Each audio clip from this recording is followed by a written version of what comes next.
Broncos fans are shocked by this, as some of the play calling in last night's Monday Night Football game revolving around the run game was questionable from head coach Sean Payton for a few different reasons, despite the fact that the Broncos still had a dominant win and showed that they can play a complete, efficient football game against the Cincinnati Bengals.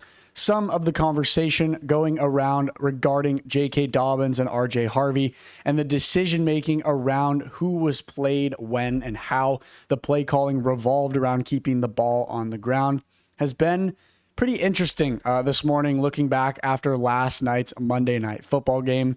And of course, we are going to break it all down regarding what's going on with the running back room and what happened in last night's game today on Broncos Digest. Hello and welcome in, everybody. Back again to do more coverage and more of a breakdown on last night's game. We gave you that immediate post-game coverage last night. Such an awesome game. I'm still riding high on the fact that the Broncos were able to take care of business last night. Very fun game to watch. Loved seeing Bo go to work. Loved seeing the wide receivers go to work. Loved seeing the defense take full control of the game and not allow a single touchdown and not allow a single point after the first offensive drive of the game for the Bengals. Electric stuff.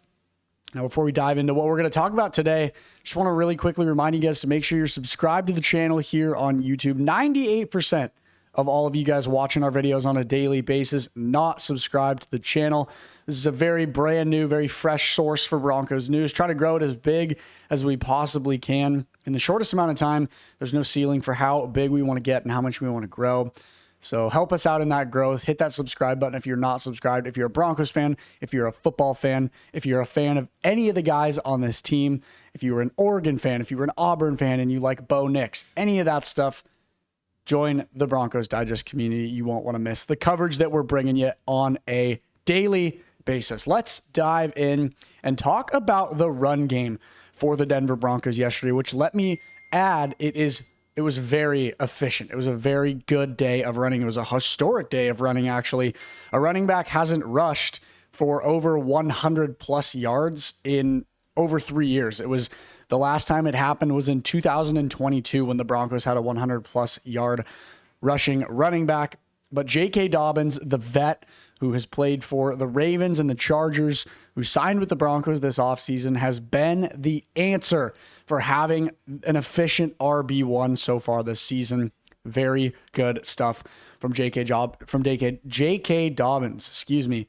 And then RJ Harvery as well, a rookie, still getting his footing in the league, still getting his experience, and he had a great night last night as well. Had his first career touchdown and was running the ball very efficiently. Let's go through these two guys and their lines.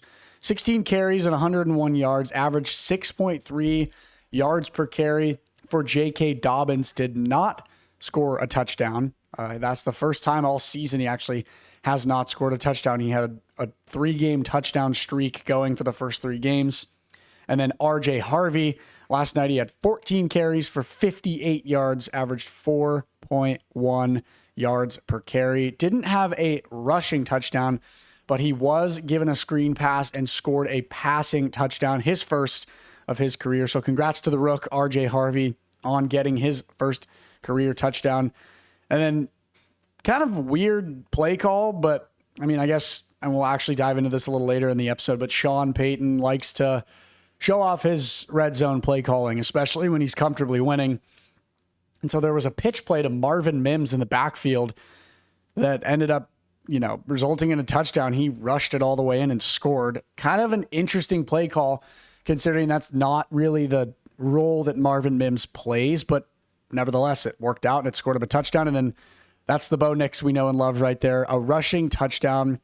Did it himself on the first score of the game for the Denver Broncos. That was awesome stuff. Ran it in and scored the first 6 points for Denver. So a lot of good stuff from a rushing standpoint. But we're going to specifically talk about the 2 running backs, J.K. Dobbins and RJ Harvery. So this is J.K. Dobbins' rush chart. The green lines are 5+ yard rushes. The yellow lines are, I think, 3 to 5 yard rushes.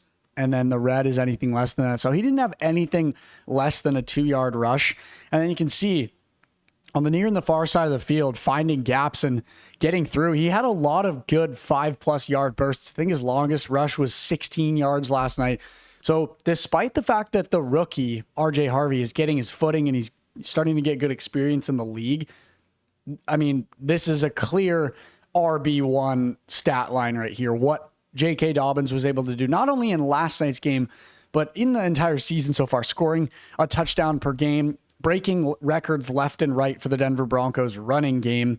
It's very clear that he is deserving of the RB1 spot. And despite the fact that he had such a good game last night, there's actually a lot of conversation and a lot of talking going on right now after this game as to why Sean Payton's play calling revolved around this idea of let J.K. Dobbins do all the work and run all the way down the field and get through the Bengals defense and run really efficiently, but then rip him out of the red zone and let other players finish the job and score the touchdown, which that was actually a common theme of last night. I don't know if Sean Payton's trying to spread the love. I don't know what his play calling methodology was in this strategy, but you can see in a lot of different instances that's actually what happened. I mean, this is a nice take here from X. J.K. Dobbins grinding out yards in the red zone, and then RJ Harvery jogs onto the field to finish the job.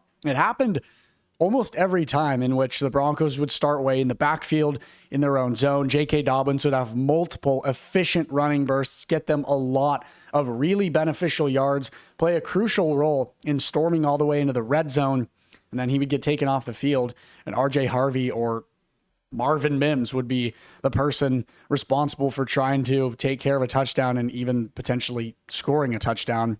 And then if anyone remembers this play right here, 4th down in the red zone, Bo Nix's one and only turnover of the night threw a pick 6 into the near side middle corner of the end zone. And I completely agree with this, if I'm being frank right here.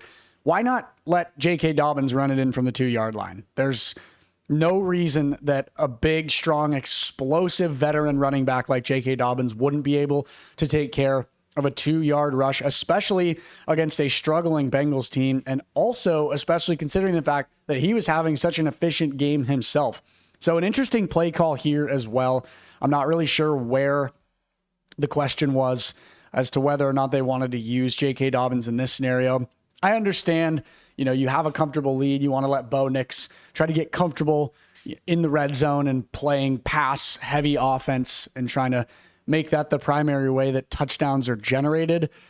But at the same time, if you're looking for an easy score, I mean, the score could have been 34-3 or, whatever the math is there if they just utilized J.K. Dobbins in this specific scenario.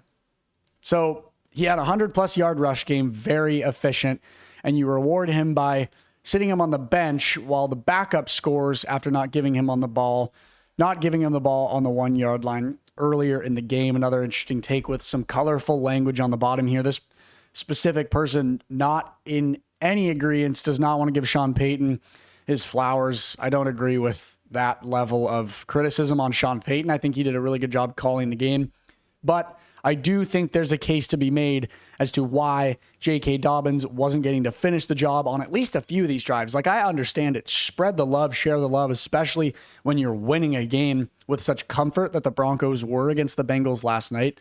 But I mean, J.K. Dobbins was doing all the work on the ground for the Broncos yesterday. At least give him a chance in the red zone to try to break through the plane and try to get in the score column. I mean, I know that players probably don't care too much about streaks and consistency and stuff like that, but I mean, he was on pace for a 4-touchdown streak and to have scored a touchdown for the Broncos in every game so far this season.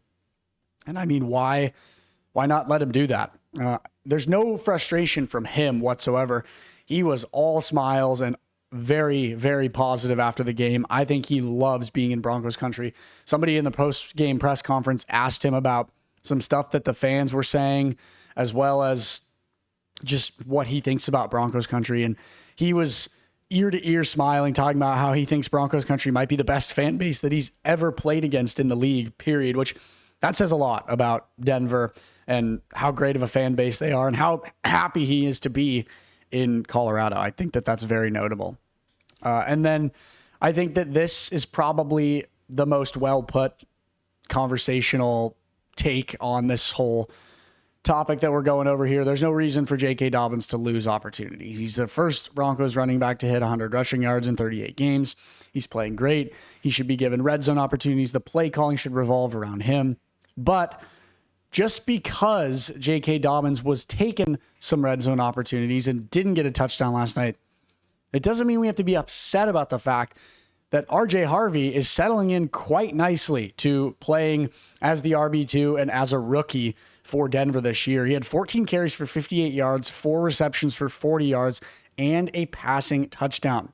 Trusting his blocks between the tackles, with Sean Payton manufacturing a few plays around him as well. When I say sharing the love, spreading the love, that's what I mean. Put some play calling and put some plays around that guy and let him get more comfortable and let him settle in to some of these games. And I think that it's going to craft a really deep running back room for the Denver Broncos looking forward to these next few games here.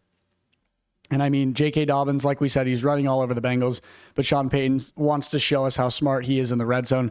That's kind of just what you sign up for when you got Sean Payton on the sideline coaching your team. He loves to show off his toys. He loves to prove to coaches that he's not a, typical coach that just does the classic run the ball in on the 2-yard line type of play. He likes to be unique, and that was essentially the primary reason as to why we weren't seeing J.K. Dobbins get some of these red zone opportunities after having such an efficient game on the ground near midfield in his own zone and kind of encroaching on the red zone. All right, to round things out here, let's look at the next few weeks for the Broncos and talk a little bit about what these games look like for Denver moving forward. So looking back just on the schedule, obviously Titans got the win. It wasn't pretty. It was the first game of the season. It is what it is. Got the 1-0 start. And then the Colts and the Chargers, 2 really rough games where we basically beat ourselves, shot ourselves in the foot, lost by walk-off game-winning field goals. But a really good bounce-back win against the Bengals puts us at 2-2 here through week 4. So we've got the Eagles in Philly next week. That is by far the toughest game of the schedule so far through what will be 5 weeks when the game is being played. But I think there's no better time for this to come than through week 5. I mean, I'd rather have to play the Eagles after having all of these hiccups occur than play them in week 2 or week 3 and have that be the game where we just get torched and blown out or anything like that. We've got a lot of learning experiences that have already happened for the Broncos through this point. We've got a lot of really high points. We've got a lot of really low points that we've learned from. And I think it's equipped us to put up the best possible fight that we can against the Eagles. And then we've got the Jets in London. Exciting game that it's all the way in Europe. Cool that the Broncos get to make the trip all the way out there. I personally think this will be a handful win. I think we won't have any issues with the Jets. They struggled immensely against the 0-2 Dolphins last night, or 0-3 Dolphins last night, and weren't able to get a win despite also the Dolphins' best wide receiver, Tyreek Hill, going out with a gruesome injury. And then, they still weren't able to get it done. So I don't think the Broncos will have too much of an issue with that. And then after that, the Giants, that's an interesting one. I mean, we got to keep an eye on how their game is looking over the next few weeks, but they haven't looked bad over the last few weeks, even with Russell Wilson starting. But I mean,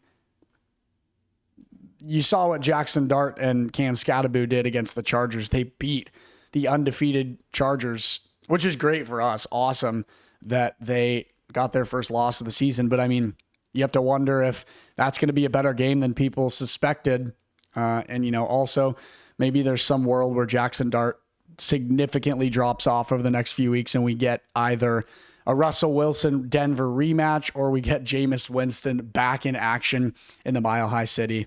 And then the Cowboys, that's going to be an interesting game too. I mean, you saw what they were able to do on Sunday night against the Packers without Micah Parsons. They put up a really strong fight against Green Bay. And so that'll be a strong test as well. So definitely some tough games coming up most notably this coming weekend against the Eagles. That's going to be a really big test for Denver, but exciting stuff considering the fact that they were able to get that dominant win last night on Monday Night Football. And another thing to keep in mind, looking ahead these next few weeks, is how the play calling is going to revolve around the run game, and if Sean Payton's really going to start dialing into one of his running backs, or if he's going to try to keep it even and level out the playing field like he did in this last game with Cincinnati. We'll keep you guys covered through all things Denver Broncos leading up to this Philly game and everything coming up after that here on Broncos Digest. So make sure you subscribe and you join the family. Thank you guys for supporting. Have a wonderful rest of your Tuesday.